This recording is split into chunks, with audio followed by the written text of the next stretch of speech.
Hi there.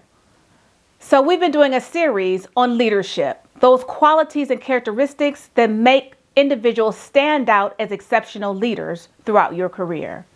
Today, we'll be talking about those qualities and characteristics in context to the protests that have broken out across the nation in response to the unjust killing of George Floyd in Minneapolis, Minnesota. My name is Jennifer Mitchell Earley, and I help individuals and teams achieve organizational success. Welcome to Leadership Matters.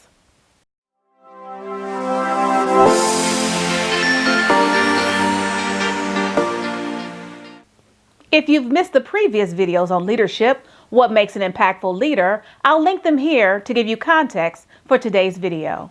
So let's get right into it. Obviously, I'm an African American female. I'm also an elected official, and as such, I have very strong opinions about what's going on in our nation right now. I am highly concerned about where this leaves us as a country. Our nation is literally on fire right now. Protests across the nation. I, like you, have been watching the protests taking place across the nation, and I am riveted by what I see. The pain, the frustration, the resentment, the rage. We are at a boiling point. No. We are boiling over at this point. And I'm looking to see what the messaging coming from our leaders, our elected leaders, are on the situation, on the unjust killing of George Floyd and the unjust killing of Black males, females, and children historically from generation to generation. We've been having a conversation about what makes someone stand out in our mind as a great leader. We've said things like they've been authentic, they have been truthful, they have been forthright, they have been strong communicators, they have been active listeners, they have been knowledgeable or experts in their area, they have been compassionate, they have demonstrated emotional intelligence. These are just some of the things that we outlined as characteristics of individuals who have impacted us throughout the years in our career, of leadership styles that we wanted to emulate when we lead our own teams. When the news first broke of George Floyd, I'm going to be honest, to date, I have not watched the video. I've watched enough videos of an African American life be snuffed out in front of my face for everyone across the nation to see and to relive over and over and over again. It was sufficient for me to know that he was deceased. I, like you, have been watching with a keen eye the responses from the leadership, local and state, regarding the protests that are taking place across our nation. In particular, I've been watching Governor Tim Walz, and I've been watching his responses as it relates to leadership. We're going to keenly focus in on those things, those characteristics, those qualities that we talked about that make a standout leader. And because of the situation, the spotlight is on the governor, and I'm looking to see what type of leadership, because we talked about in previous videos how we look to leadership to lead us, to give us guidance as to how we move forward. There are a couple of things that I found impressive about Governor Walz. He's authentic, forthright. His mantra is he's trying to be transparent. I like the fact that he said that he would not patronize. That was his words. I won't patronize you as a white man. But he has been compassionate and empathetic, and even the way that he slow rolled the presence, the police presence, and was cognizant of the fact that emotions were raw on the street of Minneapolis and in Minnesota. And he was respectful of that and giving his constituents an opportunity to exercise the freedom of speech, to feel how they felt, to come together, to, even rage together to a large degree. So we watched that kind of unfold for weeks. I was also impressed with the mayor of Minneapolis and the mayor of St. Paul. I was particular impressed with the mayor of St. Paul because he came forward and said in the beginning that 100% of the people arrested were outliers. They were not from the state. And then he came back and he retracted that. I respect a leader who can admit when they are wrong, who can admit an error. An error is not failure. An error is not defeat. An error is just that. It is a mistake.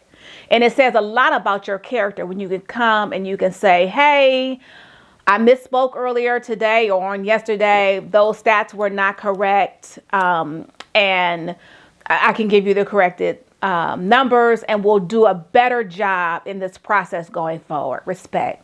I respect Governor Walz because he said when the CNN reporter was arrested along with his team, the African-American CNN reporter, the very next day, the first thing he said, the first thing he offered was an apology. And he followed that up by saying, I take full responsibility.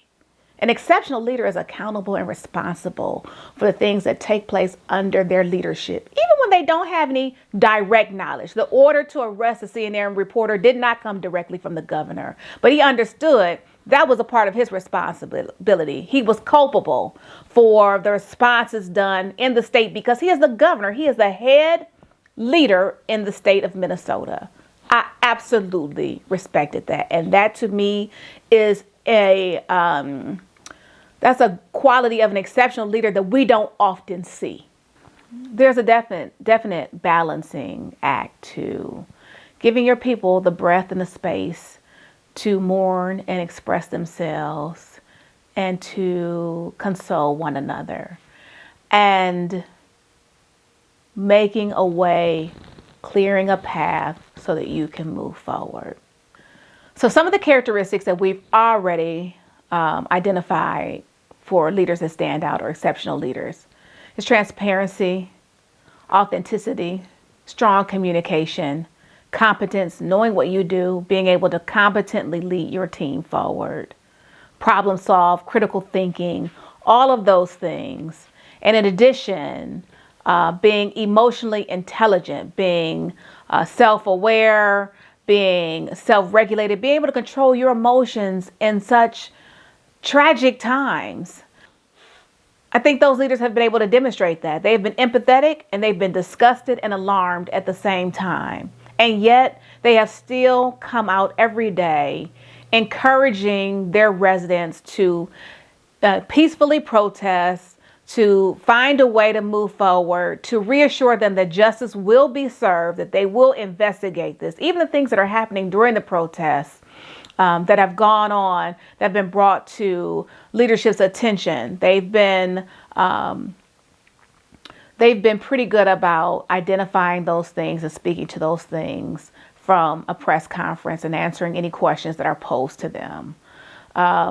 They have been motivated by the protests, motivated. I think they show even personal motivation to never have something like this happen again. The social skills to be able to speak to the people and speak to their team and speak to the nation all at the same time.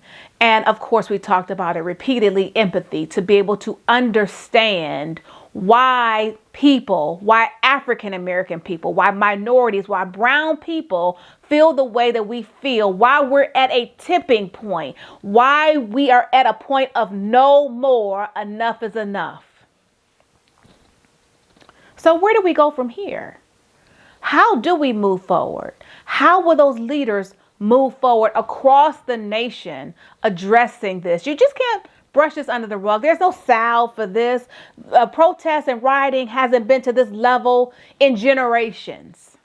This is a frustrated people. How as a leader do you move them forward? How do you put in systemic change that needs to take place in these police departments and these divisions? How do you rectify social justice issues that have permeated the system for years unadulterated?